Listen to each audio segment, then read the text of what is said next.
very bad this time. So, can we? I'm not sure it works. They say it works, so. It works? No. Yeah, let's give me one of those. Let's try those ones instead.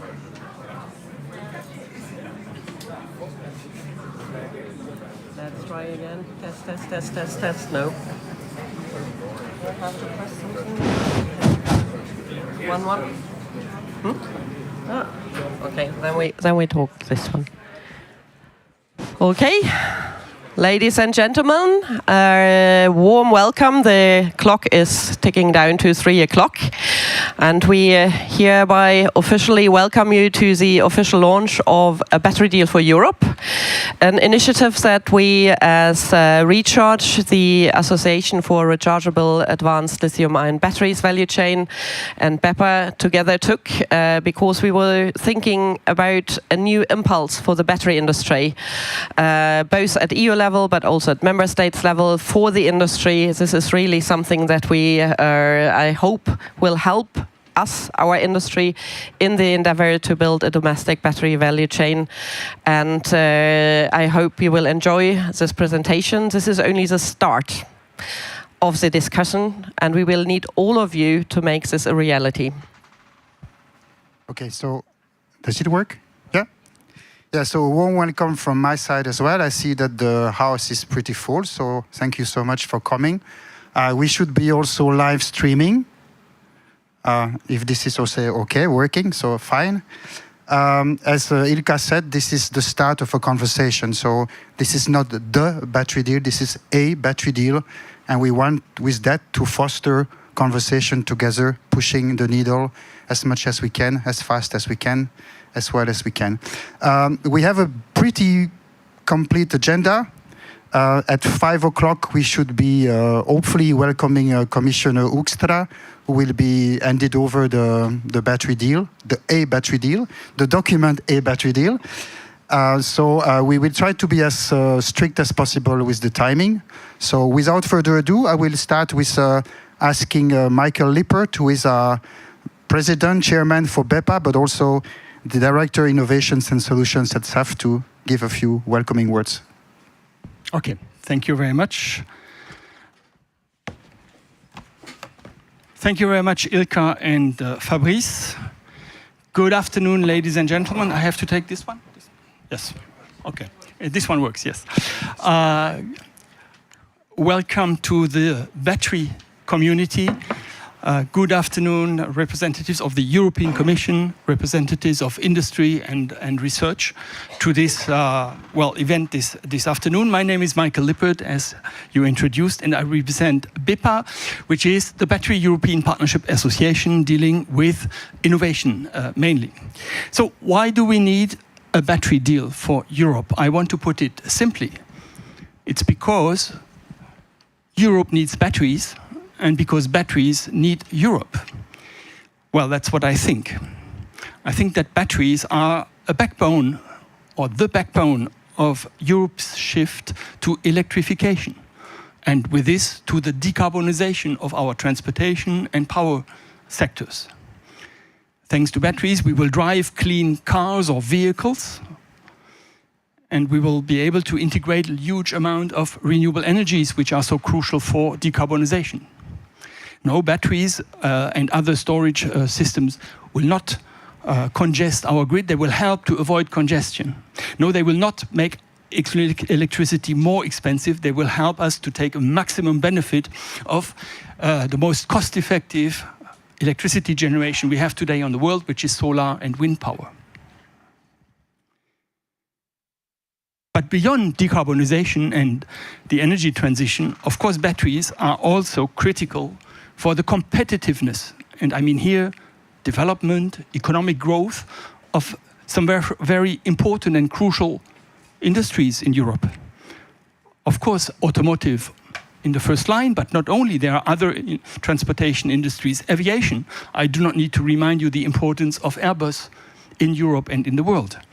Beyond this, railway and waterborne. We are also talking about the entire electricity industry, down to electronics, Internet of Things, and not to forget segments that are not only strategic but also really touching our sovereignty in the military, space and defense areas.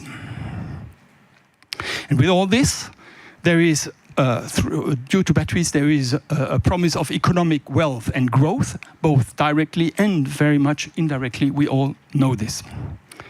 Now, why is it so complicated? Because batteries, of course, is a complex domain. Batteries, we think about electrochemical cells first, but in fact, we need to think about the entire value chain, and we are thinking about anything from mining to the raw materials to advanced materials that go into electrochemical cells. But beyond the cells, we have to think about how we produce, how we manufacture them. So there are manufacturing technologies to be thought of. And then, of course, how do we integrate them into whatever, cars and other systems? And if I say value chain, the word value is important because in very many sectors, the value beyond, let's say, the only electrochemical cell is very important. We are talking about system integration, we are talking about digital things, we're talking about implementation and servicing, and many other value streams that are important when we talk about batteries. Likewise, when we think about technologies, of course, everybody has in mind lithium-ion, which is the dominant technology today, of course. But even within lithium-ion, we have different families, and we want to shift them now from Gen 3 to 4 solid-state batteries, and then to lithium-air or lithium-sulfur. And beyond lithium, we are looking into technologies which are very important for the next decade that would be based on abundantly available raw materials, metal-air batteries, for example, that will also reduce our dependency on these critical raw materials. So when we talk about technology, again, there is a whole bunch and a whole scale of things we think of. And last not least, of course, applications. We all think about batteries. Maybe you think about your mobile phone or in electric vehicles, but I mentioned the spectrum is very broad. Now, in this situation, we all know where we stand today. We are facing very strong global international competition, and mainly from China. This is where batteries need Europe. We know China dominates the entire value chain I just mentioned, and not only in a technical industrial way, but they also use this now as a geopolitical instrument. This is not by chance. This is the result of a long-standing, well-thought policy over at least 2 decades in China, with a combination of instruments like regulation, industry policy, and public spending, both for innovation and for industrial uptake. Remember, China first created their own home market. China has today 90% of the world's fleet of electric buses, because that's where they created a market by political decision. They created through this the industrial uptake, the technology and an industry to produce, which drove, of course, their innovation, and which is now, of course, driving their expansion worldwide. So we have to face this. And I'm not the first one to say it, of course, and Europe very fortunately came to this conclusion that we need an action plan in 2018 through Commissioner Šefčovič, who implemented the European Battery Alliance, the EBA. Since then, we have gone quite an important way, and in particular, this has led to the creation of the ETIP and then of BEPA as such. We have worked over the past years to streamline, to structure the innovation and research activity in Europe under Horizon, and I think this is a positive result. I think also we have created a kind of battery community, so to align the different stakeholders from basic research, Battery 2030 Plus, to the ETIP, BEPA, to the EPCASE, and today also we are shouldering with RECHARGE. So this is in order to avoid that we are spilling our efforts, that we rather streamline and direct them towards results. Now we are looking into the future. I mean, it's a little bit blunt to say this is not enough what we have done. We have to go further. We have to have a holistic approach to how we develop this market, how we develop this sector, and this embraces innovation, of course, but also how we upscale and push manufacturing and production, how we go about public policies in public spending, but also how we go about regulation and market design in order to create these markets in Europe and keep them in Europe, and how do we secure that these things are and will continuously and for a long time happen in Europe. Well, this is all about the battery deal for Europe. This is my thoughts and my introduction. This is the topic of the day. And with this, I give it over to Sophie Trécot, who will, I think, give you a little bit more in-depth sights, or first in-depth sights on this deal. Thank you.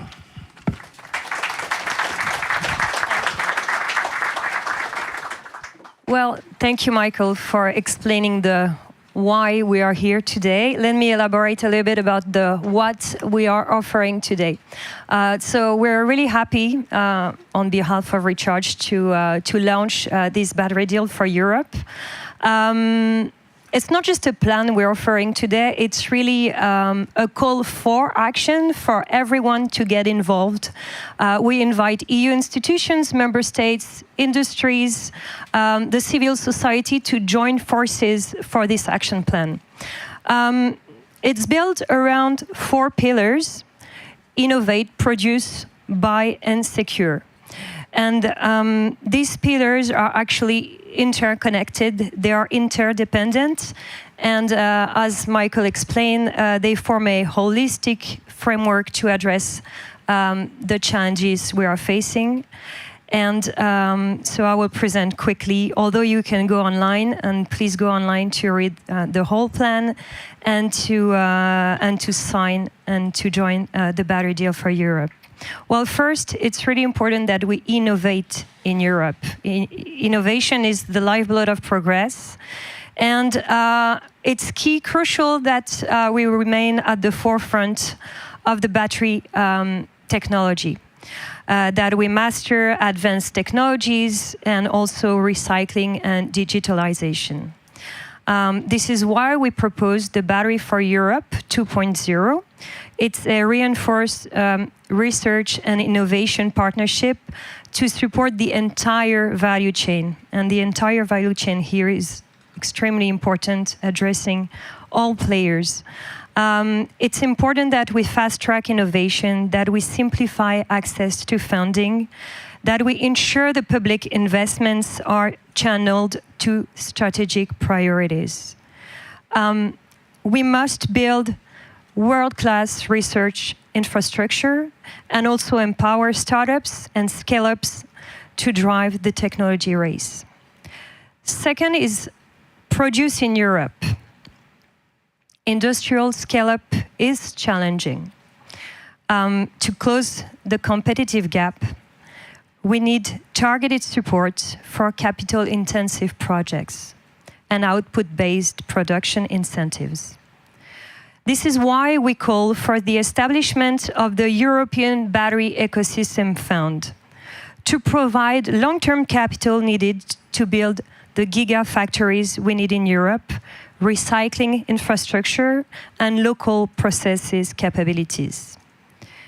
We must modernize our stated framework to accelerate permitting and redefine eligibility criteria to support industrial learning and scale-up. Third is buy European. Let's be clear, if we don't buy local, we won't succeed. Promoting local production is a necessary industrial strategy. This is why we must embed local content requirements into EU procurement rules to ensure that public investments create local jobs, stimulate the value chain and resilient supply chains. By prioritizing EU-made batteries with long life cycle emissions, ethical sourcing, and circularity, we can turn strategic demand into industrial sovereignty. Public procurement should be leading by example, supporting local industry and benefiting from those sustainable supply chains, accelerating the decarbonation of our economy. Finally, secure Europe's industry. It is important to safeguard our industry sector against unfair competition and also excessive dependency on other key countries. This is why we call for stronger FDI screening, export restrictions on strategic materials, and partnerships with like-minded nations to diversify our supply chain. Sustainability must be a competitive advantage, not a regulatory burden. By investing in next-generation technologies like solid-state and sodium-ion, we can lead the way in low-carbon, traceable, and circular battery production. So, this battery deal for Europe is not just about building batteries, it's really about building a future for Europe and building our European economy.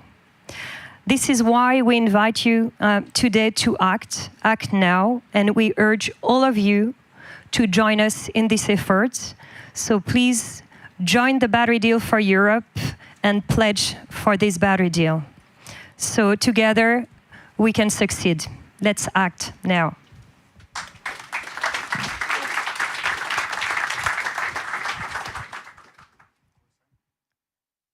Yes, we have.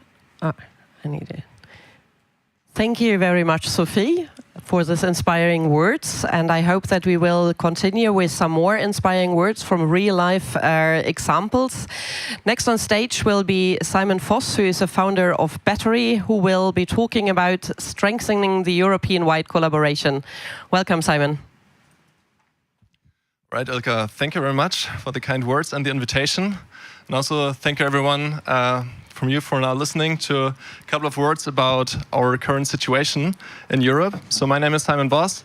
I'm a battery researcher, engineer, and since 2024, entrepreneur with the Battery expedition. And since 6 months, I'm on the road now on trying to understand firsthand where we are at. Right? So I think it's quite clear that the situation is very critical. So that is why I built this electric van and visited many companies already in Europe to understand what are the competences that we can leverage and is there enough potential to really build this industry European driven. So just a couple of visual impressions before we jump into all the details, and a couple of graphs that I would like to use to make my points. So as I said, I'm visiting companies from batteries to charging infrastructures, from small companies to big enterprises, from battery OEMs also to car OEMs, to really get an understanding on where we are at. PowerPoint is one thing, but I think getting a first-hand understanding is something else. And I would like to thank you already, everyone who invited me to give me all these insights, to prove hypothesis 1. That we do have the competence. And I will elaborate in the upcoming 8 minutes why. Second hypothesis is, I think we still have a little bit of work to do on becoming one team. That is also what I see at the expedition. And without further ado, I want to give you some impressions, not too technical, about all the companies that I visited, the impressions I get, and I think this event also holds for many discussions after the presentation and during the networking. So, on the expedition, there are many labs and factories I'm looking at. We also put in demonstrators to show other executives in our field what their peers are working on. Of course, where IP allows for this. And building trustful connection. I think this is also a symbol for this meeting today. This is what drives this industry forward. To really trustful, good connections on all levels of the industry. So who is bored by the presentation may look up the little map that we built up, where you can see all these videos of the visits. But now I would like to put out 2 things. So for one is, where are we at in Europe? And what is the potential that I see from those visits? With this, I would like to put up the Gartner cycle. And if we look back 2-3 years, this is what we saw. Big announcements, and I think the expectations were a little bit inflated. It's fair to say that, and I think we should be honest on that. And what we saw in the last 2 years now, we're going down a hill. But what I also think, these caps here, this is always a little bit exaggeration. Because if we go to those lines, if we look at the companies, there is competence involved. But we have to understand that we have to push through, and it's a sprint and a marathon in the same time. And the media also doesn't really help with big announcements on what failed now and what will fail in the next 6 months from now. So we need a positive mindset on building this. But in order to get that, and that's the last graph of this presentation, I promise, what you see here is the development phase. So this is the innovation pipeline, right? So we have the lab phase, and then we all went over to market expansion, so bringing the product into the market. But what does not work really well in Europe is pushing through this innovation barrier. That is the piloting phase, meaning we have a genius idea, but we need to scale it. We need to put it in the investment. But since we don't know if we will succeed, the innovation barrier is high because the risk on investing and the success likelihood hinder us on pushing forward. So that is why we need industry, politics, as well as the finance industry on working together. And this is what I'm trying to work on by visiting companies in the technological space, but also in politics and also talking to investors to show off which competence we have. So I brought 4 short examples. As I said, I don't have too much time, so we get some visual impressions. And I would like to start with Custom Cells here on the lower end. Custom Cells went insolvent during the summer because their main customer went bankrupt, and so they also went into insolvency.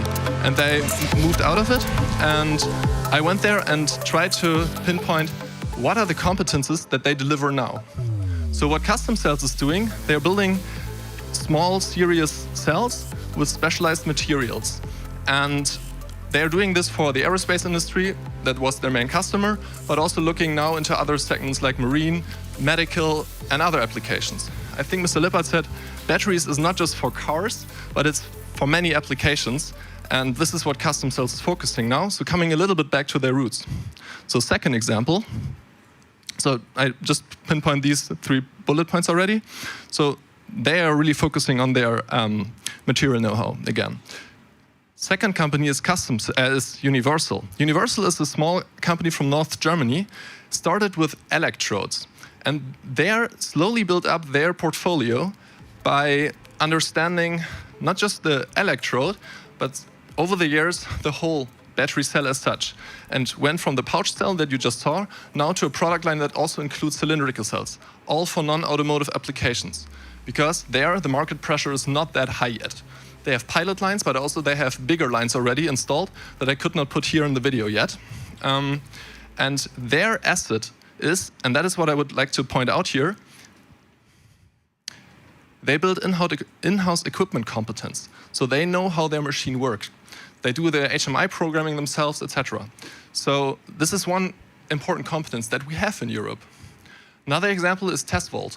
Tesvolt is a battery system supplier, and they would love to build on European battery cells. At the moment, they are sourcing globally, but they just built this gigafactory that you see here, which is a 60 million investment into a fully automated battery assembly plant for stationary and marine applications. And I put this example up here because they are a quite good symbol. They're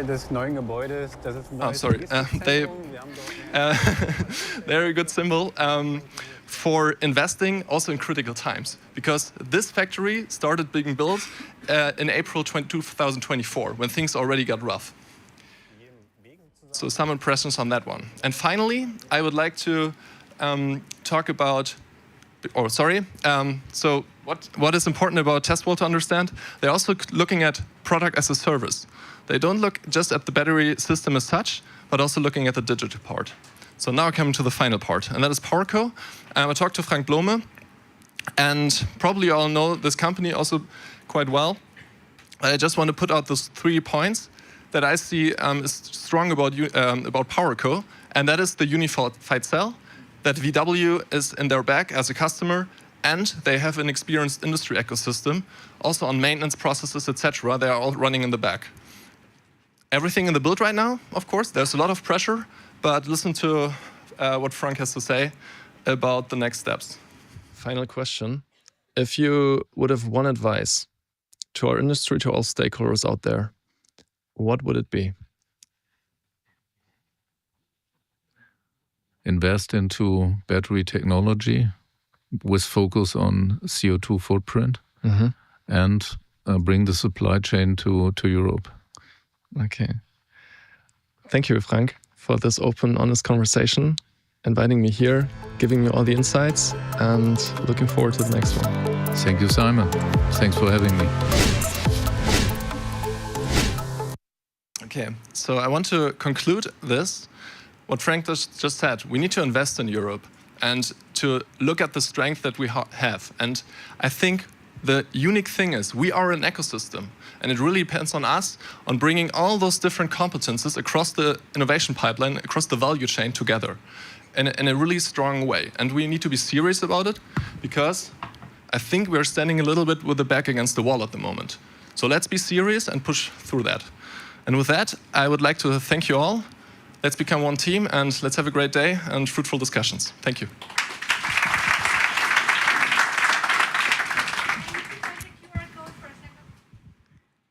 The QR code. Yeah, sure. You can also use one more slide if I may. No, now I think we're in the... Yeah, Sorry. Yeah, there it is. So this is the QR code for all the videos. But And this is the landing page of the campaign, yeah. But we can also follow you on LinkedIn. There's often a lot of videos that are very insightful and very useful. Thank you. And you all can reach out so that we get more positive examples, because I think this is really what it is about, spreading also the work that this is not an industry at the verge of collapse. It's actually a growing and important industry for Europe. And I think the work that Simon is doing is really trying to find those positive examples. And in the total, I think it will strengthen our ecosystem enormously. So this is also a call out for you. Reach out to Simon for an interview and show what you are best at. Thank you.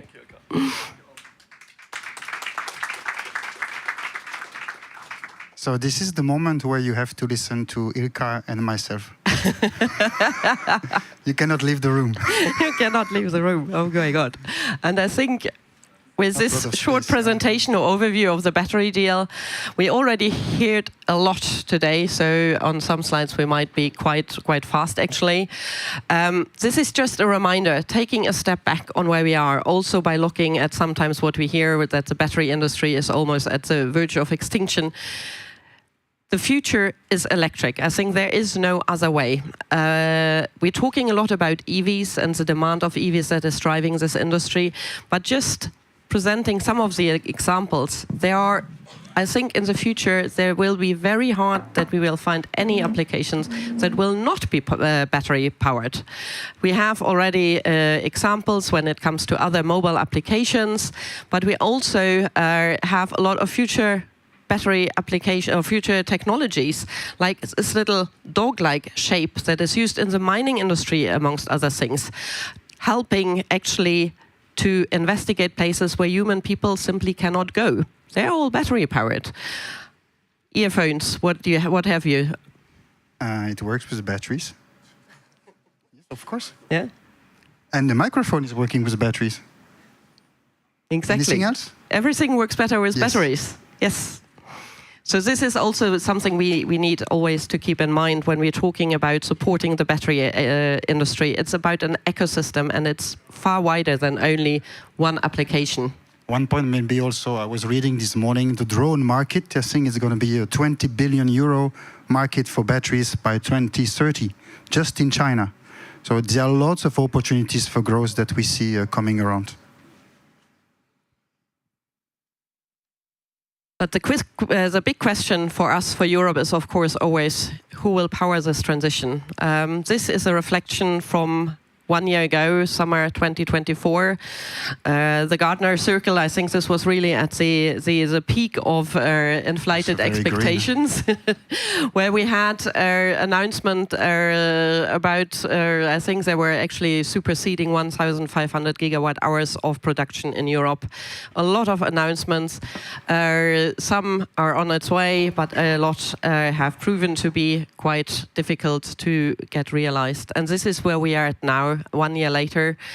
What we've seen is a lot of projects that are being delayed, that are being downscaled. Some of them went bankrupt while we were sitting and trying to develop this industry.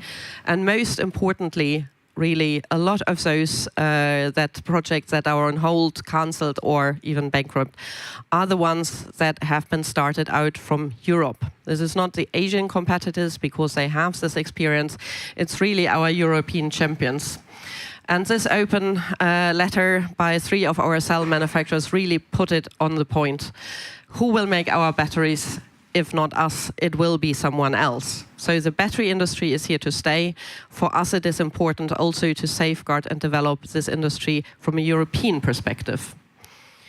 And just as a reminder, on 9th of October, China published another export control, this time a quite wide-ranging one on lithium batteries of the next generations, graphite and anode materials.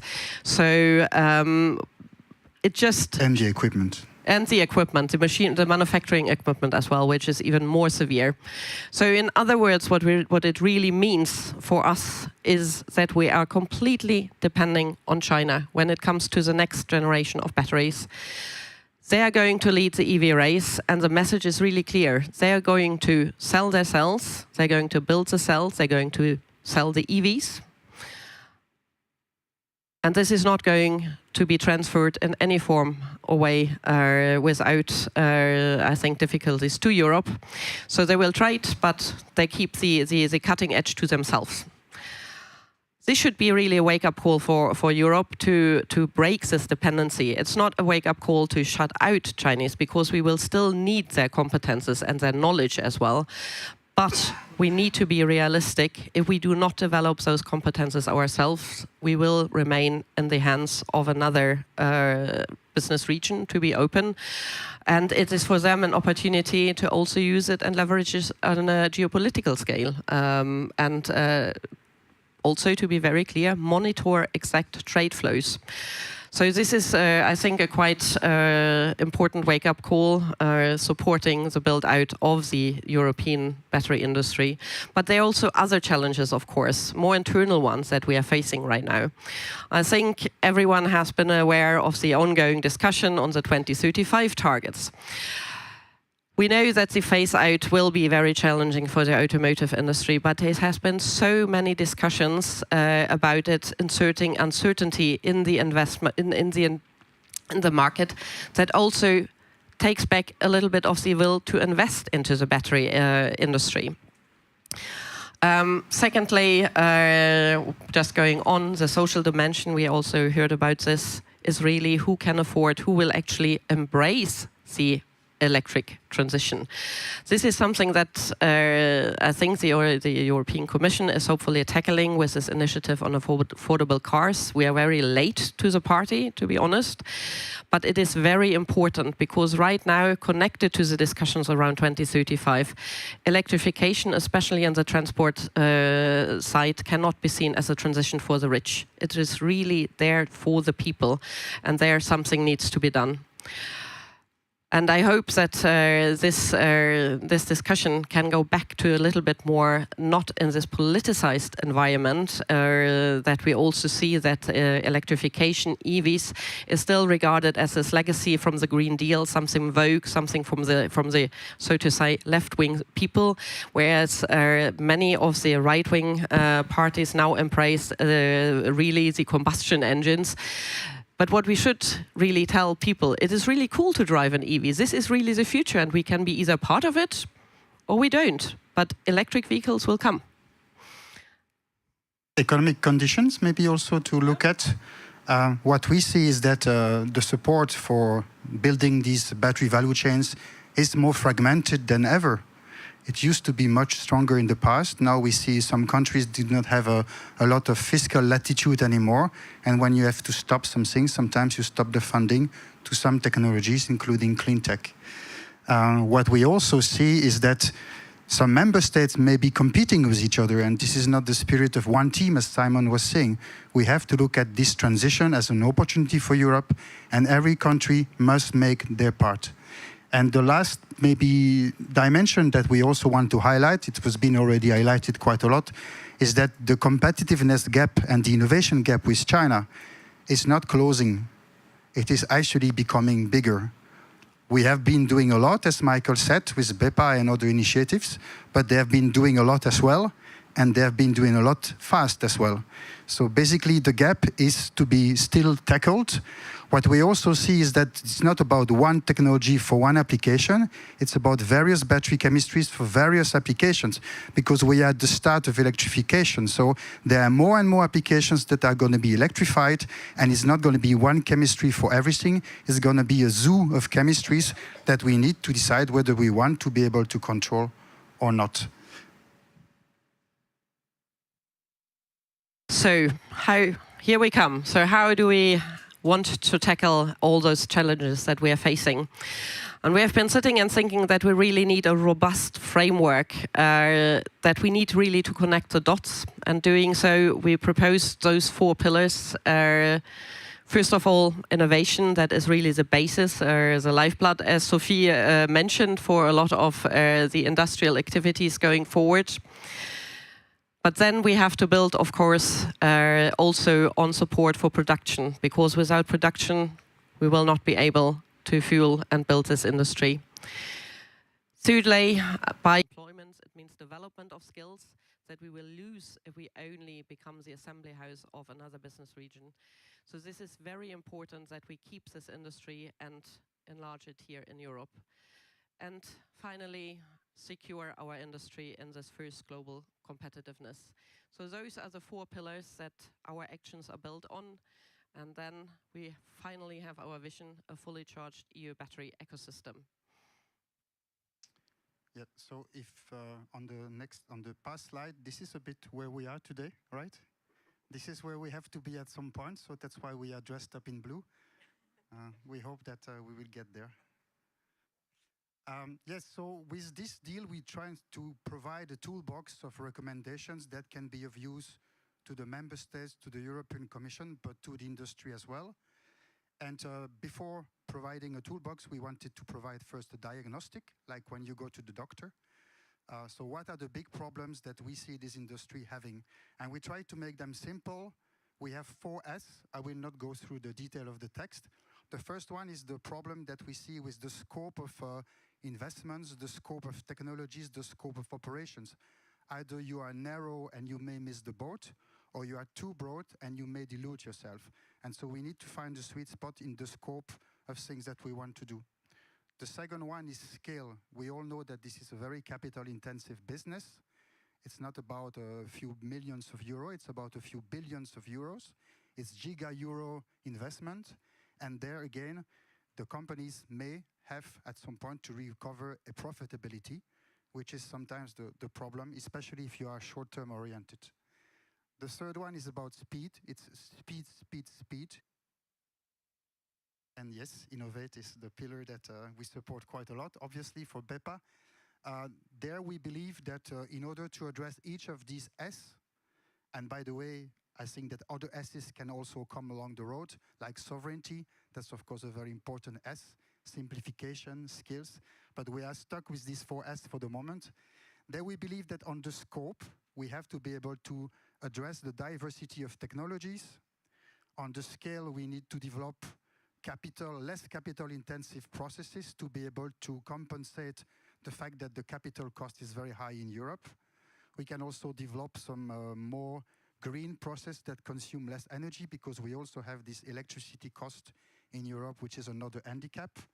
On speed, there we also see the power of AI, for example, the power of modeling to really harness the data that we all have that could be discussed and helping us going further. And on sustainability, this is about being able to recycle batteries with maybe less metal value. That's about being able to consider chemistries which contain less harmful ingredients. So that's a lot of things that we can also do on the sustainability. You will see that in this document, which is on the table, there are lots of recommendations for each pillar. I will not go through every recommendation because then it becomes a bit boring, but for the innovation part, we have 9 recommendations. The top one is, of course, to continue what we believe is a success.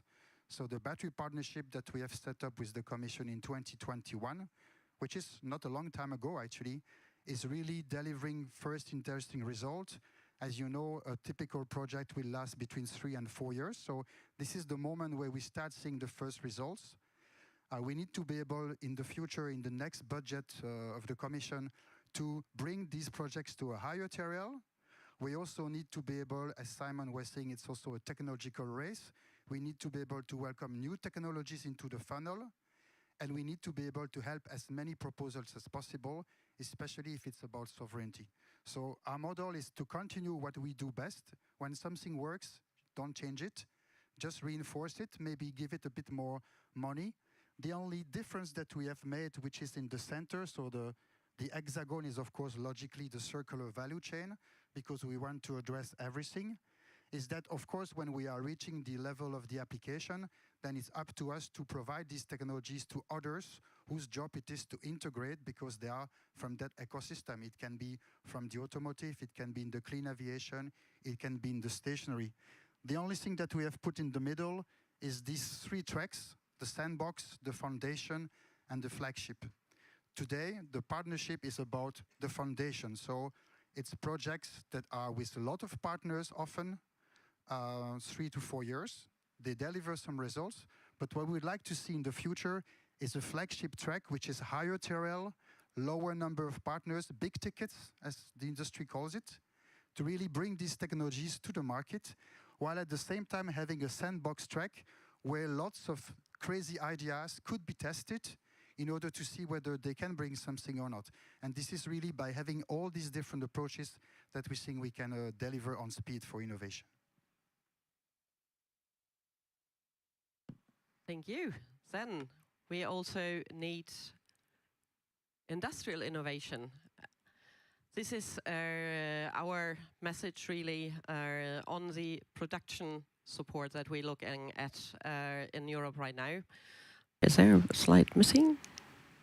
No, there's a slide missing. Public support, because it always stops at research and innovation. This is how our legal framework is designed for the moment. Once we have started work, it is really almost impossible to support those projects. And this is really in the battery industry, which is still an infant industry for us. It's something that we need to learn. It is an industrial learning curve. It is not production or production process as usual. You can't just put on a button and expect it to work flawlessly. And this is actually very well substantiated by different numbers when you look at the actual outputs of the battery gigafactories here in Europe. There's also an outcoming report by the IAA where actually battery industry is the only clean technology where you see that the competitiveness gaps towards Asia, it's not only about the electricity costs, it's not only about the labor costs, it's not only about the material costs, it's also a difference in what they say efficiency. And this is really the first time we have numbers. I've been advocating together with others for a long time to really close this competitiveness gap with an output-based aid for cell manufacturing. We really have €1 per kilowatt hour tied to verified production. So it's a success-based rate, which we think would be something very helpful for the industry to speed up and bridge this learning curve. And I think when we are looking at where we are now with a battery booster, we also need, in the very short term, to really make sure that those projects really make it over the finish line, because we need to learn this mass production. There is no leapfrogging, as we sometimes call it. We need to take the long road, train our people, the hands, the minds, to be able to then transfer it to new projects. So stopping now would be really the wrong signal. So we're really pushing for this, but also a continued CapEx support for the upstream and other circular projects. They are very CapEx intensive, so we have really to have this dual support mechanisms. The way to take this forward is, of course, a couple of things that we propose. We have this predictable performance-linked revenue streams that will improve bankability, continued CapEx support, but we also need really to reform outdated toolboxes that we have in Europe to adapt to this new reality. And there we need to really look also at speed on how to do this. For the money that has been earmarked for the EV industry, the 3 billion that now are being discussed, some rest in this battery boosters. It's 3 years, and they have still not made our mind on how to disperse this money to the project that need it the most. This, I think, we really need to get better at. Finally, we also can tie this to sustainability and resilience criteria to really incentivize production in Europe, and how to take this forward is, of course, the EU Competitiveness Fund, that we can use the battery booster as a starting point, but evolve it and increase it into a powerful instrument, not only for the next EU budget, but also for the period after, because it's really a long-term marathon we are facing. Secondly, by European, every value chain is only as strong as its weakest link. We have right now seen a lot of focus on certain parts of the value chain. We now also need to look at measures on how we can pull along the rest of the value chain.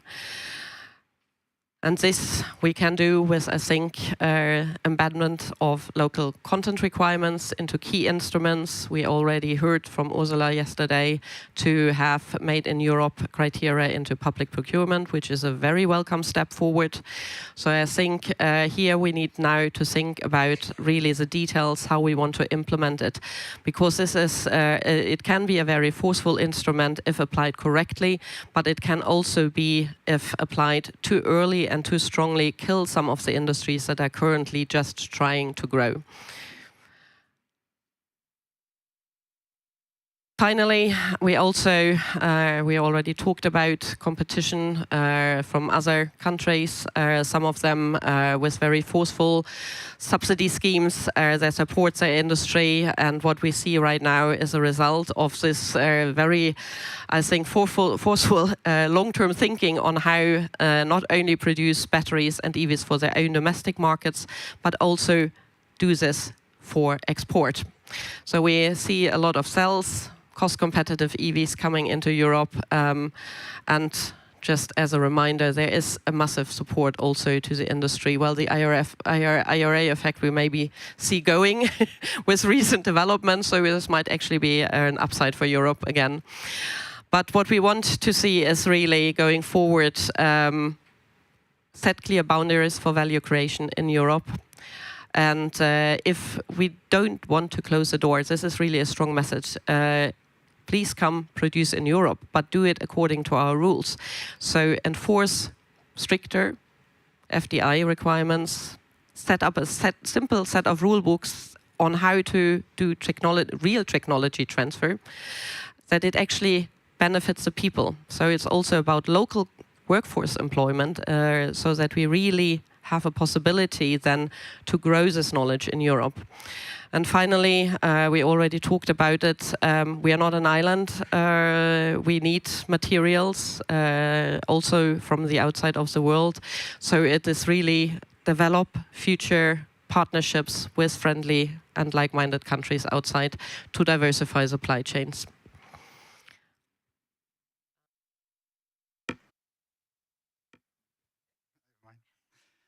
Yes, so as you can see, it's a long list of recommendations. We do not go into the details, but you have them at the end of the document. So please try to read the document until the very end, because this is where the recommendations are. Now, it's about the long game. As we have said with Ilka, this is not a one-off event, and then we all go home, and everyone is happy, we had a good time, and then we go home and we forget. It's about starting a process. So the first thing that we need to check is that everyone is aware that we have the same assessment of the reality, first step. Second step is that we try to have a joint vision, and of course there is room for difference. We don't have had the same vision, we are not from the same part of the value chain, but we need to find a way to gravitate towards something in common, which is this joint vision. And just to point out, it's not so far in the future. It should read 2035, maybe 2040. So we are not so long of a game. But I think this joint vision is really an important piece that we sometimes forget. It is really sitting together and defining what are we really talking about. Are we talking about development of pilot lines? Are we talking about development of protected niche markets? Or are we really serious that we want to have domestic battery productions for various applications in Europe? Because all of those different options entail different actions as well. But once you know where you are heading, then you can kind of back engineer and see, if we want to be there at this point of time, those are the actions we need to take. Those are the peoples that we need to involve. Right now, it feels that we're sometimes a little bit blurry in this joint vision. Really, where do we want to go? To what extent do we really want to have this industry in Europe? And to what extent, how large do we want to go? Yeah, so the last vision that we had in common was actually in 2018, if you remember well, as Michael mentioned, the strategic action plan on batteries. This is towards that we want to go, a common vision on what should be the future and the actions that we need to take together. So it's moment now that we push for this. We hope to connect with the European Commission, the various DGs, because as you will see in the recommendations, some of them have been allocated to a specific owner within the Commission.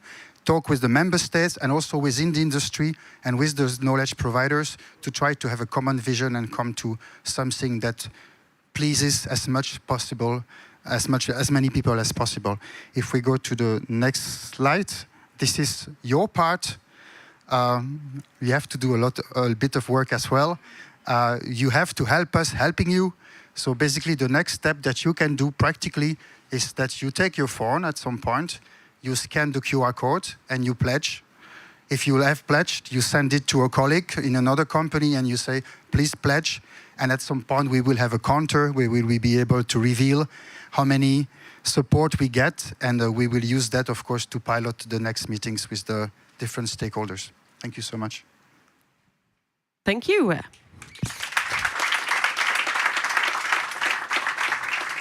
So I'm just checking the time. Commissioner should be around 5 o'clock there, and we cannot, of course, let him wait. So I propose we move directly to the panel discussion. There are 4 seats there, 3 here. I will ask you to come to the table, and I will at the same time present you quickly, even though you don't need a lot of presentation. We have Jacek Truzinski from DG GROW, head of unit I3, so net zero industry, wherever you want. Then we have Beatrice Coda, who is the head of unit C2, Clean Energy Transition. Thank you, Beatrice. Upstream part of the value chain, Justo Garcia from Orano, head of financing strategy. It's a bit misleading, 2 tables, I have to say. It's the first time I have such a setup. Mathieu Hubert, Secretary General ACC. Oscar Miguel, Deputy Director, CDTEC Energy Storage. There's no more room there. Patrick Clarence, Secretary General, I don't know how to say it now anymore, Energy Storage Europe. And then Emilie Ricci from TNE, Transport and Environment Policy Manager.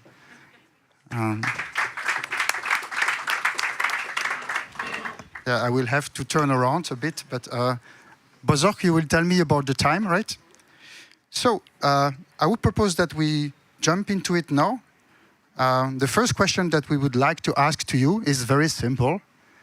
We'll start with the European Commission. So in the eyes of the Commission, why do we need to have a homegrown battery value chain in Europe? It's a very simple question, but of course the answer is of course more complicated. Beatrice or Jacek, it's up to you.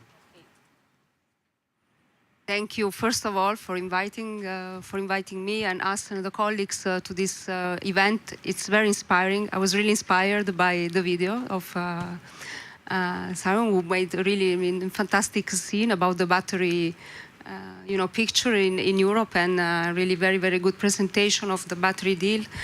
So, yeah, I mean, why I think we need, from the innovation point of view, I would talk about, let's say, a battery deal.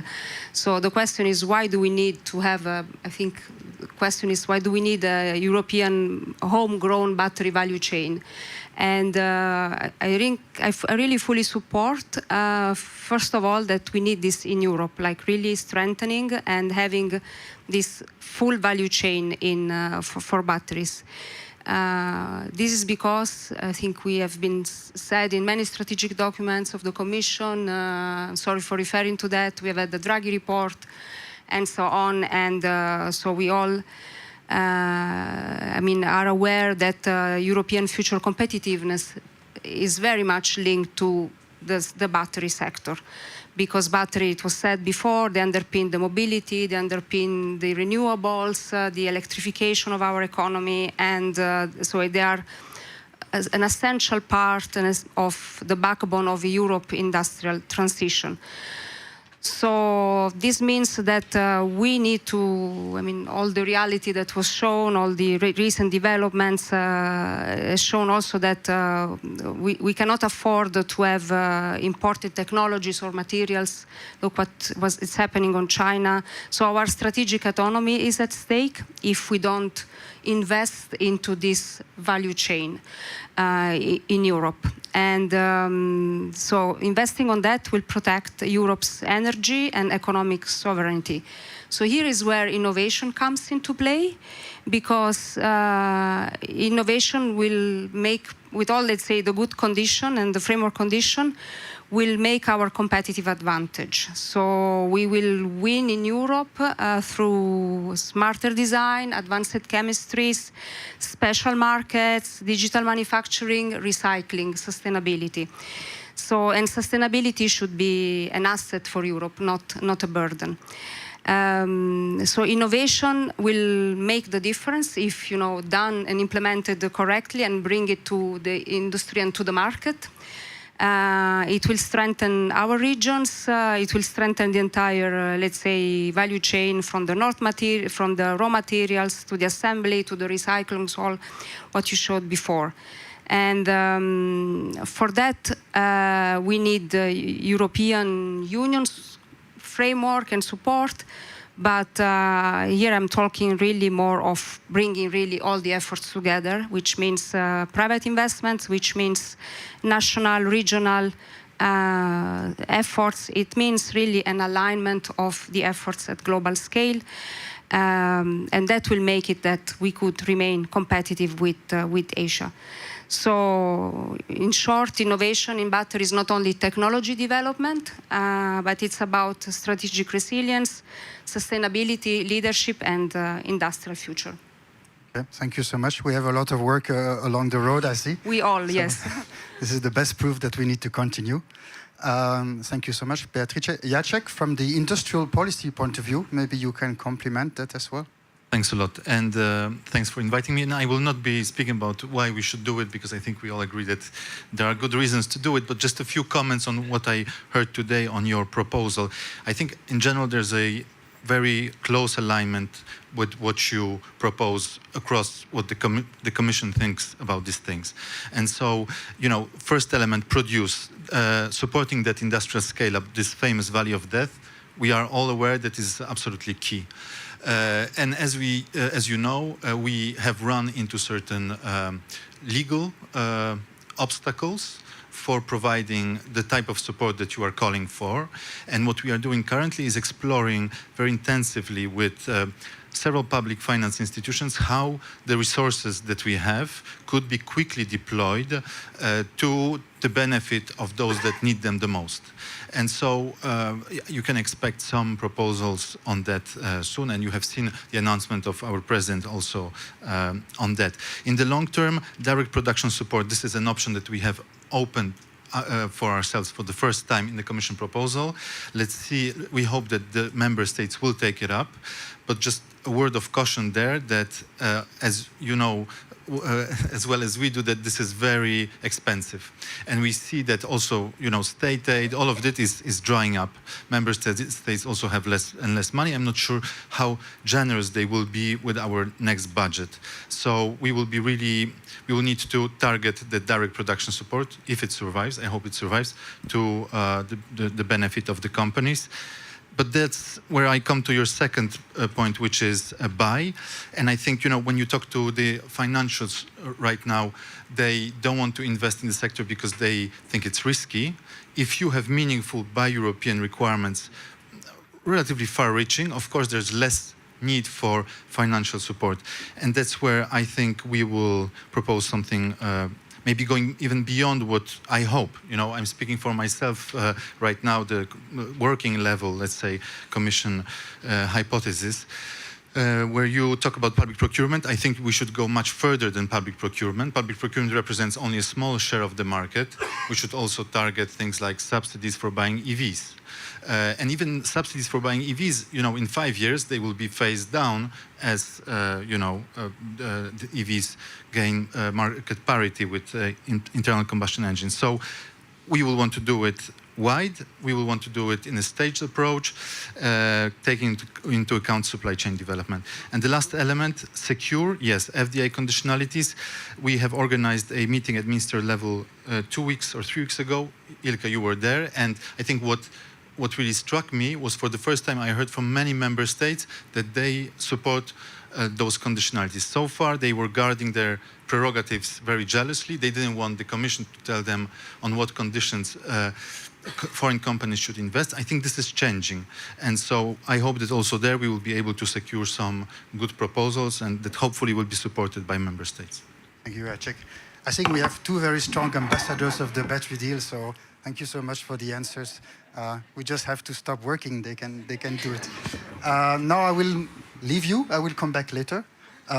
Justo, from the upstream part of the value chain, so cathode active materials, but also the very end of the battery chain, recycling. These are activities where Orano is investing.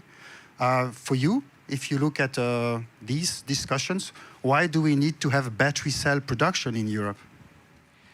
Okay. Gigafactory are the cornerstone of the battery value chain, and it's essential to manufacture this battery in Europe to be able to manufacture EV cars and to develop the electromobility. To become truly resilient player on the battery value sector, Europe must secure the complete value chain from sustainable and secure access to raw material, to advanced processing and also manufacturing of key technologies such as battery materials. So Orano has the ability to manufacture the cathode active material and also the precursors, which are essential for the component of the cells. And also Orano has the ability to recycle the end-of-life batteries, to recover the critical raw material that to recover the critical raw material in order to the further manufacturing of cells. Currently, Orano is focusing its effort with the construction of the CAM and the pre-CAM plant, in Dunkirk, in the north of France. This production will be intended to serve the European market, and production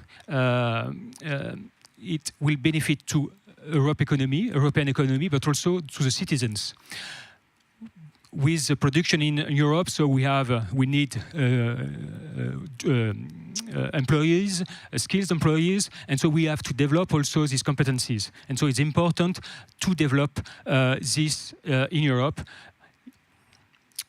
And so it's essential for the sovereignty of Europe to secure access of the critical raw material, as I explained, so via recycling, but also to develop local refining capabilities, and then secure the complete battery value chain in Europe. Thank you, Justo.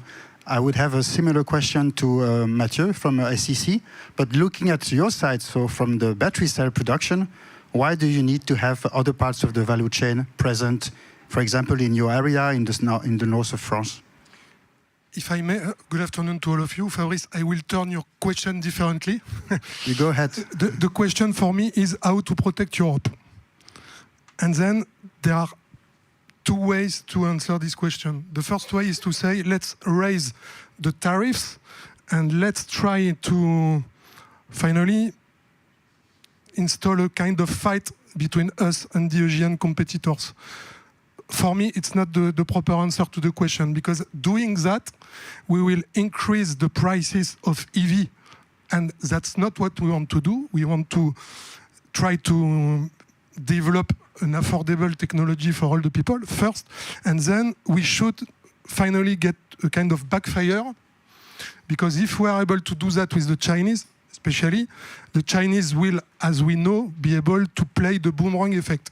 So tariffs for us is not a good way to answer to my question, not your question. How to protect Europe. So it comes to the other way, the other option. The other option is potentially to promote local content. And that's where I'm coming to your question. For me, for us, it's the best way, I assume, to be, I would say, a credible alternative to the Asian competitors.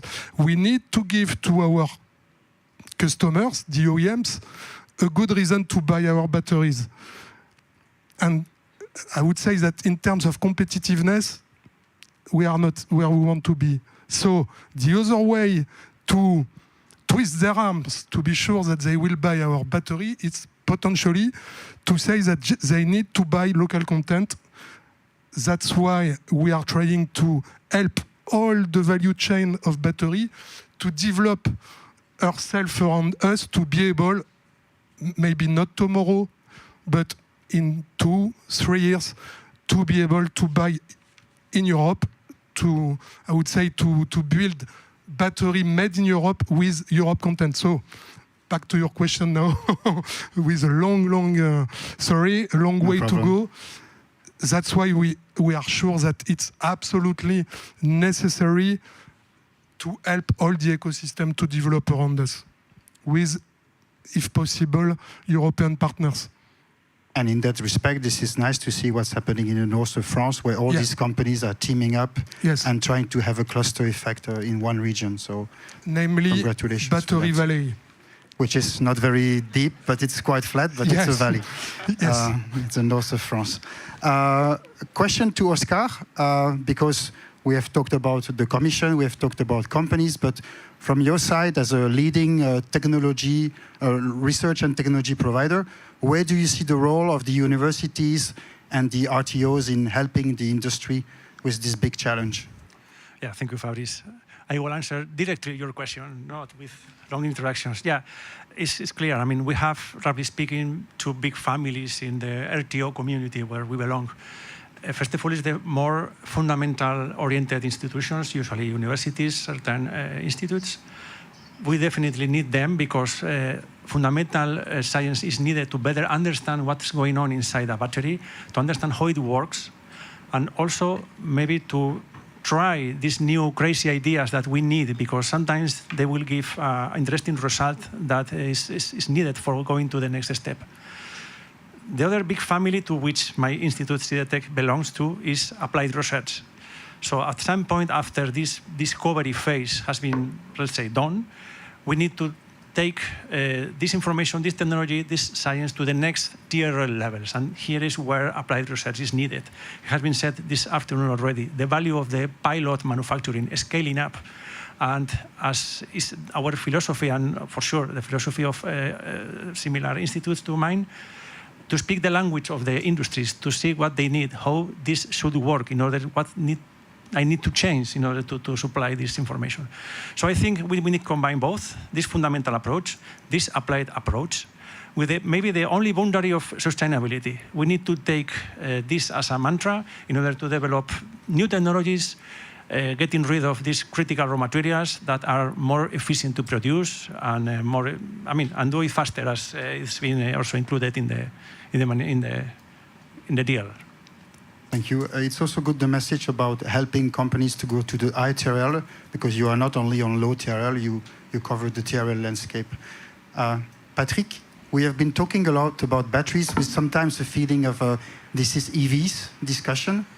You represent Energy Storage Europe, which is advocating for various technologies, including the batteries. If you look at these discussions from the stationary part, how do you feel? Recommendations?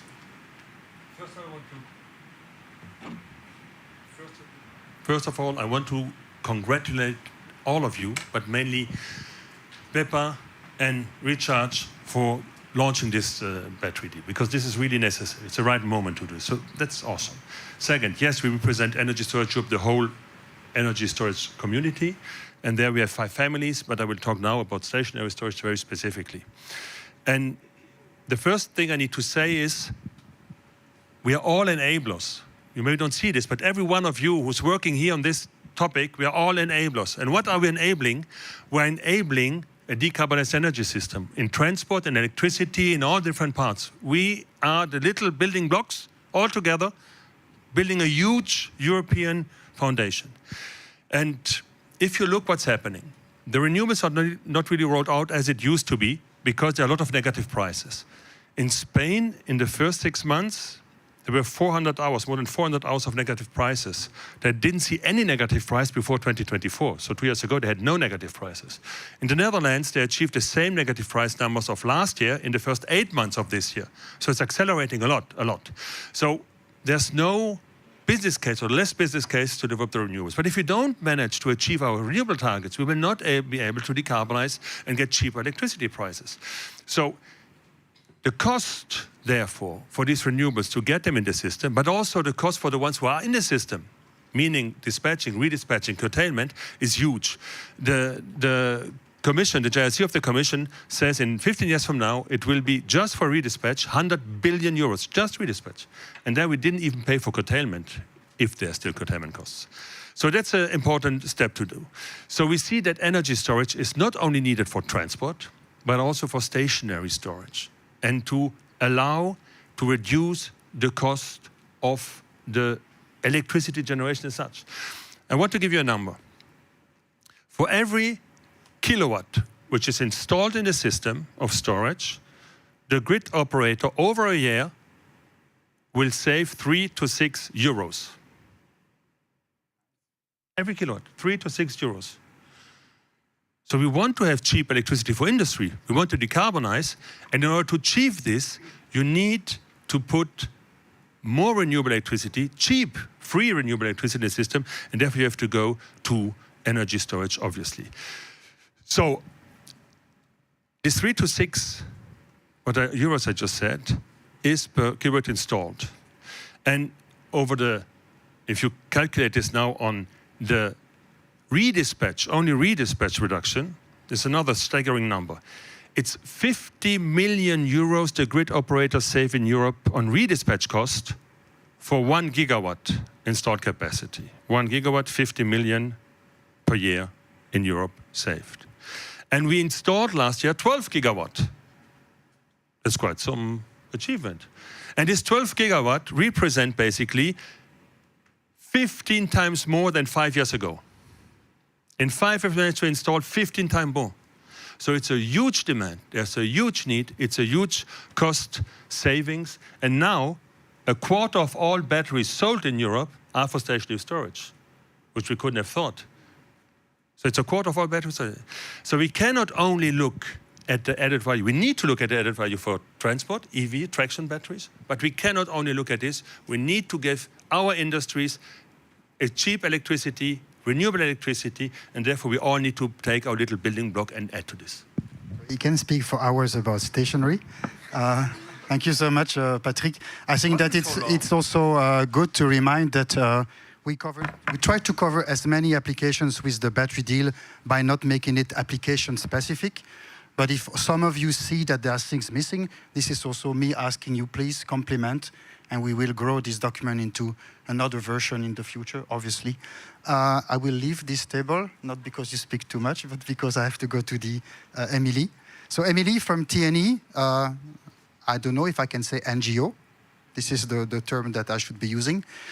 You are a bit distant. You are not an industry member. You are not a research provider. You're not the commission. How do you look at these discussions? Are there recommendations from your side, things that you want us to take on board? Great, thank you. And it's a good question. So maybe to start with, why TNE, a green NGO? Why do we think it's so important to have a European battery value chain? And I think, of course, it's for reasons of economic security and resilience, as we've heard. But it's also because for the transition to work, we need political and citizen support. And we're already seeing pushback and seeing people feeling left behind. And so we feel that having a battery value chain in Europe to localize jobs and industry is key. Our analysis shows that if we get the policies right, we could see 100,000 new jobs created in Europe by 2030 in the battery value chain sector. However, of course, as we've heard a lot today, we have quite a short window of opportunity to make that happen and to get the policies in place. And there, I think we'd really agree with a lot of what we've heard today and a lot of the policies set out in the battery deal. Maybe one area I'd just like to go into a bit more detail on is on the Buy European, Made in Europe requirements. I think it's really positive how much we're hearing about that and to see, such positive signs from the Commission. Now I think it's really the time to get, the how. How are we defining the local? How are we defining the content? When we talk about local, how can we have quite a wide net approach further upstream to a really narrow approach the further we get to the final battery cell? And when it comes to content, we really see opportunities for an approach looking at specific components and then a value-based threshold for each of those components to make sure that we really onshore the entire value chain. So yeah, that's our view. Emily, I'm just looking at the time. I think we still have 25 minutes, so we will have time for Q&A, so start preparing your questions. I just want to go with the second question, which is a bit the same for everyone. Sorry for such a boring question, but I think it's important to recognize that we have done a lot under the leadership of Vice President Šefčovič back in the days of 2017-18. What would be, according to you, one good success story, one thing that we should be proud about, things that we have done well? It's always good to have this kind of positive vibes. And also maybe one or two things that you believe we absolutely need to do soon in order to be able to keep up fighting. I will start maybe with you, Beatrice.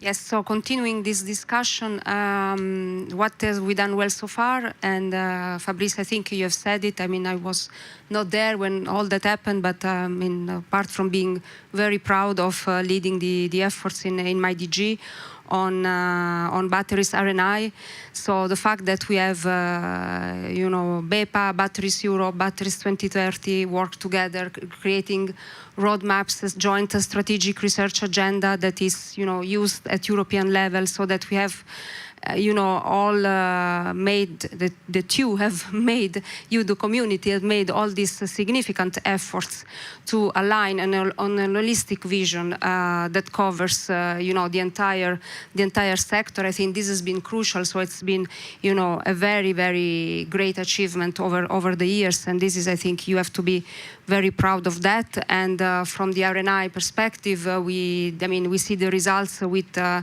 Bat4EU partnership, which is so far, I think, very successful in the implementation. We know that, projects are still, they are now in the phase that they have to deliver. But I think the first results are very, very interesting. And also we see that there is a lot of, high response to the calls that we publish. So this is very, very important. I think also I recognize the efforts that you as BEPA are doing. I think this is very interesting also to cover startups, to have, let's say, more startups in the ecosystem. So this making the bridge between research, innovation and industry. I think this is something we think very important, and I really value your efforts there. Let's say, what we should do better and moving forward or faster. It's a discussion that we have heard many times that Europe is doing excellent research.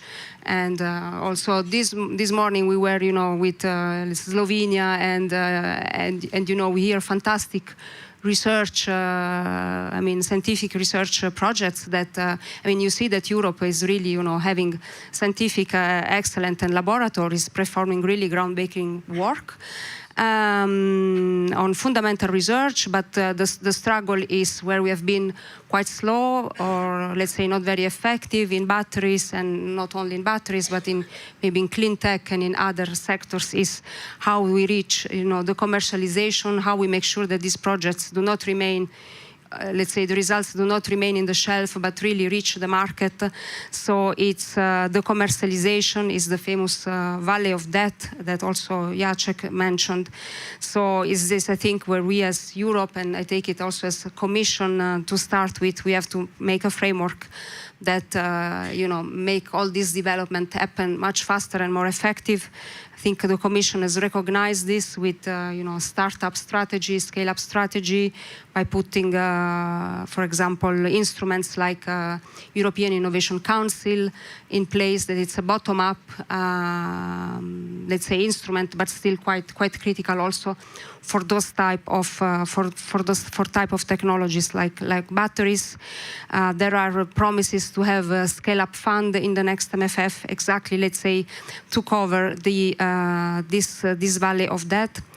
But also, so I think this is let's say, I think good indications.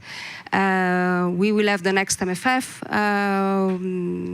I think it's also promising to see, at least in the Commission proposal, a way to link the Research Innovation Framework Program with the European Competitiveness Fund, at least the part that is focused on collaborative research, so really tackling the competitiveness challenges for Europe.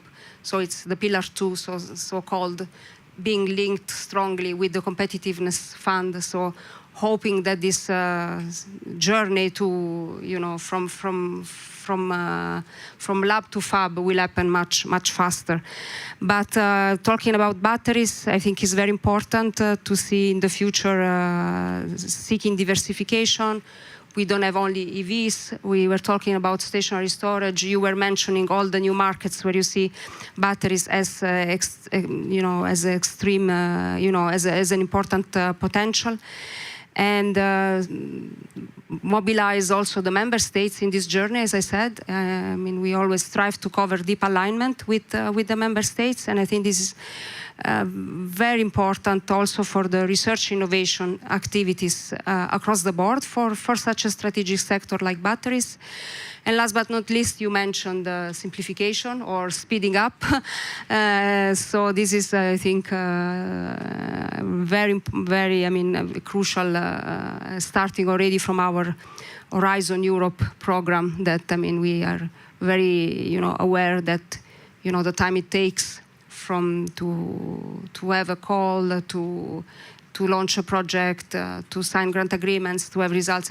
This lead time is really long. So there are pledges to simplify and to shorten this time, also made in the new Horizon. And I think this is really a battle that we at the Commission, we have to lead if you want to, for all of us to deliver faster. I'll stop here. Thank you. You have created a lot of expectations on the next MFF. And by the way, this is not just a problem of the battery. I think that many recommendations that we make are typical of clean tech. It's not just, we're not the only one going through the valley of death. Clean hydrogen is going through the same, and other technologies. The DG GROW analysis or recommendations, Jacek? Yeah, thanks a lot. So I think what we've been good at over the last 5 years is attracting investments in battery cell production, going from 3 to 200 gigawatt hours over a few years. I don't know how many of those gigawatt hours can be attributed to EU policy, but I think that the European Battery Alliance and Maroš Šefčovič specifically played a role in that. He's a very energetic politician, and for him it was really his personal project. He was opening a lot of doors, and I think he contributed to that. But that approach clearly in the current framework conditions is not enough anymore, and so what we really have to focus on is supply chain. We have seen much less investment than in the cell production, and of course the way to do it is to support it with investment, financial instruments, and indirectly supported through EU, made in the EU requirements. And the second element that we really have to focus on is to work on demand. And I'm repeating myself, but first of all, increasing demand for EU-made products, but also taking into account increasing demand as such, because a lot of those projects have been put on hold because there's less demand for EVs than we thought. And now when we are drafting that legislation and thinking through how these requirements should be specifically designed, we have to, our processes are also vetted internally, and one of the questions is how these made in Europe requirements will impact demand for EVs, because they will increase the price of EVs. And so that's one of the issues that we will have to balance, made in Europe, but phased in such and defined such that it does not increase the price so much that demand decreases, and so the effect is actually negative. So that's something that we really, and we count also on you to help us defining that balance. I think the good point you make is that, for example, we have different recommendations. Some of them may not be always 100% compatible, or may have some unintended consequences, as you say, and it will be up to us to see how we can accommodate these impacts. I will stay at the table here before going to the guys' table. Emily? Great, thank you. I think, fully agree on where we struggle. Of course, as we heard, we struggle to scale. Our research has showed that the launch of the two IPCI, we must face reality. China leads the battery industry since several years. The US excels in creating an attractive investment framework. Europe has demonstrated capacity at setting regulatory frameworks. This is valuable, but not sufficient. If we truly want to build a sovereign European battery industry, we need more assertive and coordinated European support. We need a regulatory, and we advocate also to have an European financial support. So this support is needed if we want to be competitive and able to establish a European battery value chain in Europe. Because the development of the this industry in Europe needs important investment to start, and also to start industrialization in Europe and serve the battery value chain in Europe. Thank you, Justo. I think that you will find the black mass in the pillar secure, and you will find also the CapEx and the OpEx in the pillar produce. So we start to know the recommendations by heart now with Ilka. You made a good deal. I will come to Mathieu at the end. You will be getting the closing from SEC. Maybe on your side, Oscar, from the RTO side? Yeah, thank you, Fabrice. Yeah. On a personal note, I've been involved in the batteries EU ecosystem since the beginning, that we are celebrating 6 years these days, because 6 years ago was the high-level meeting that was the origin for the Not European getting Battery younger. Alliance. I'm not sure if that was mentioned today. But I've been deeply involved in batteries EU matters for 15 years, let's say. Back at the times where most of the batteries research was done under, if you remember, someone from your side, from the Green Cars Partnership, and then ECVIA, European Green Vehicles Partnership, which was very good, but was maybe losing moment for these other applications not strictly related to automotive. So at some point, we all together managed to launch the battery partnership that we know today, but for you. And so it's, first message, it's time to continue, not to go backwards. So we need, as we are talking today, the continuation with a solid power in this regard. We were talking about what we have done well. And I think one of the best major outcomes so far in the European batteries ecosystem from the perspective of innovation is that we have managed to give ourselves a strategic research agenda, a roadmap. We have been launching not only the partnership, but also this strategic initiative called Batteries 2030 Plus, that you will know mostly. And I think that's very important milestone, because this way we have a set of priorities, some guidelines, some paths to follow. And I think it's a complete success, and it's the right way of doing things. But at the same time, I think everybody will agree that maybe this is not enough, because for the time being and with the resources committed so far, I think it's closer to incremental progress than the breakthrough progress that we need to make. Because the result is that today we are not in the position to compete peer-to-peer with ASEAN and other countries. So I think the message is we are in the right way. We have given ourselves the right instruments to address the priorities that we need to tackle with. But I think we need to go a step further and multiply the investment and the force and the emphasis with we are doing all this in order to get the maximum impact that we need. And we also created an ecosystem of people who appreciate to see each other, discuss, and work towards the joint goal. And I think that's something that we have also achieved over the past years. So, Mathieu, you can take as much time as you need to have a long answer or a short answer. I'll leave you answer the question as well. Yeah. And I feel a pressure to answer your question and not my question. No. You have all the right to choose your question and your answer. Maybe first of all, about our achievements.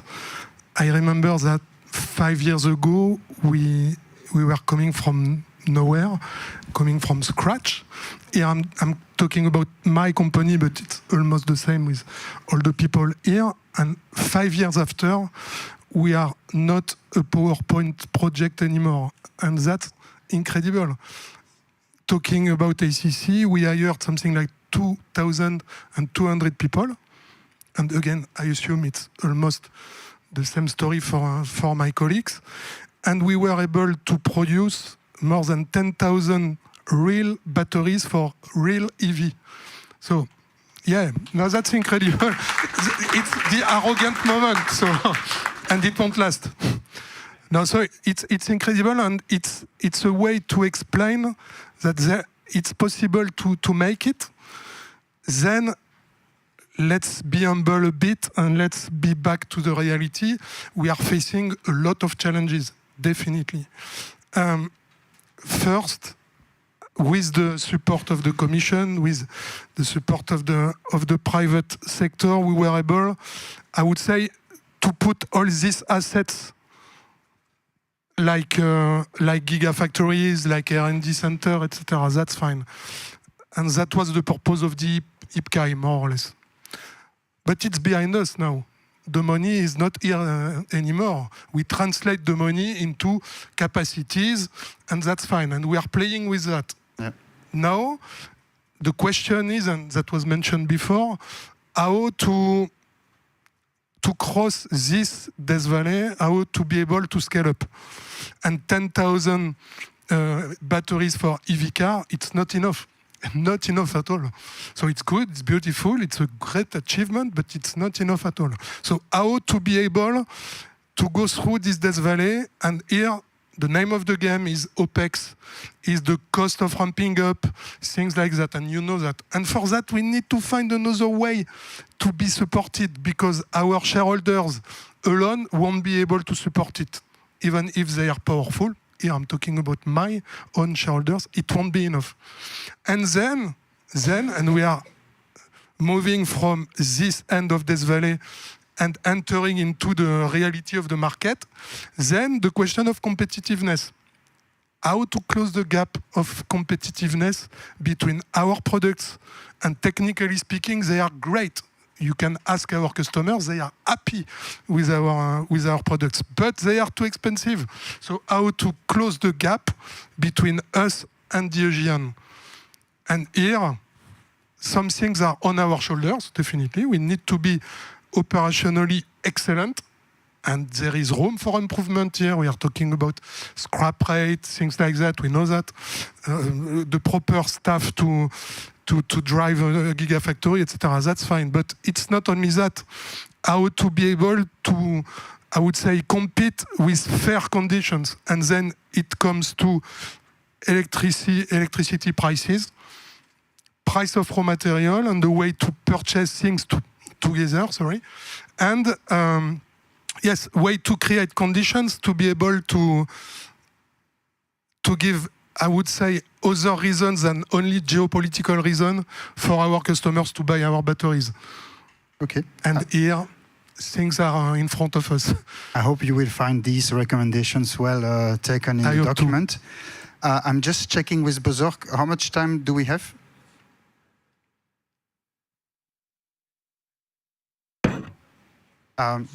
If there are pressing questions, otherwise, I would say maybe we can give the floor to Michael and Sophie for the closing. We still have time for questions? Yeah, okay, so only 2 minutes, so maybe, because we will need to go down to level number 1 so that we don't have the commissioner waiting for us.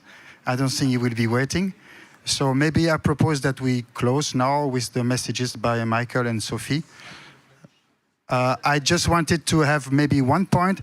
Thank you so much to all the teams that were involved in organizing the event on the Recharge site and on the BEPA site.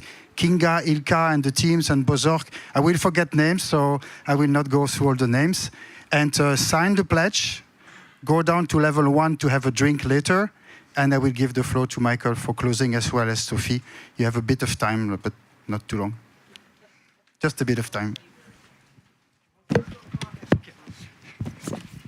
Well, you see, this was earlier than expected. My ChatGPT is not yet ready to summarize the things I should say. So I'm a little bit short on arguments. But anyway, I wanted to be short. So thank you very much. I think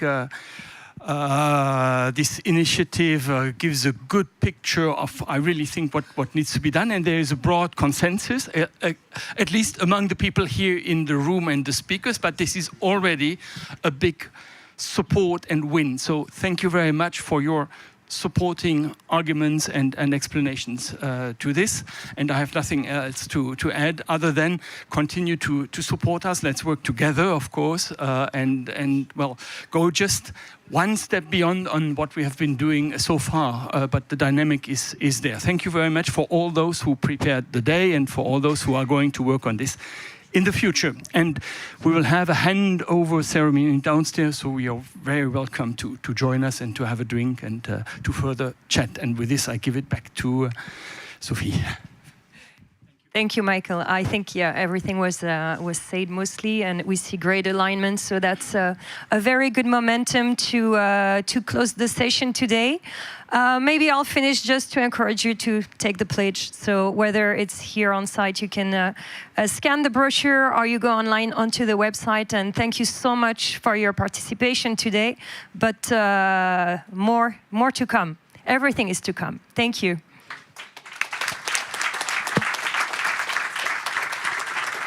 So I propose that we all go down to level 1. Maybe not all on the elevator through the stairs. It's just going down, so it should be okay. Thank you.